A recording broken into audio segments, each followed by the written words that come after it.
گاڑی کے شوقین افراد کے لیے اچھی خبر۔ پاک سوزوکی موٹر کمپنی نے نوٹیفیکیشن جاری کرکے بتایا کہ کمپنی نے گاڑیوں کی پروڈکشن پر کٹوتی اور بکنگ کی معطلی پر پابندی ختم کر دی ہے۔ تفصیلات کے مطابق اسٹیٹ بینک آف پاکستان کی جانب سے درآمدی پابندیوں کے باعث موجودہ معاشی بدحالی کے پیش نظر گزشتہ چند ماہ مقامی آٹو موبائل انڈسٹری کے لیے انتہائی اہم رہے ہیں۔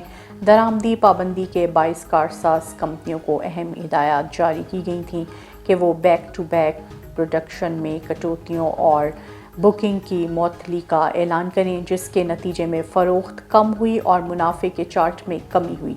حالیہ نوٹیفیکیشن کے مطابق پاک سوزوکی کمپنی نے تمام صارفین کے لیے بکنگ دوبارہ شروع کر دی ہے۔ کمپنی کا کہنا تھا کہ ہر ماڈل کو ایک مخصوص کوٹ کی شرائط کے تحت فروخت کیا جائے گا اور تمام ماڈلز کے لیے ڈیلیوری کا وقت 2 ماہ ہوگا۔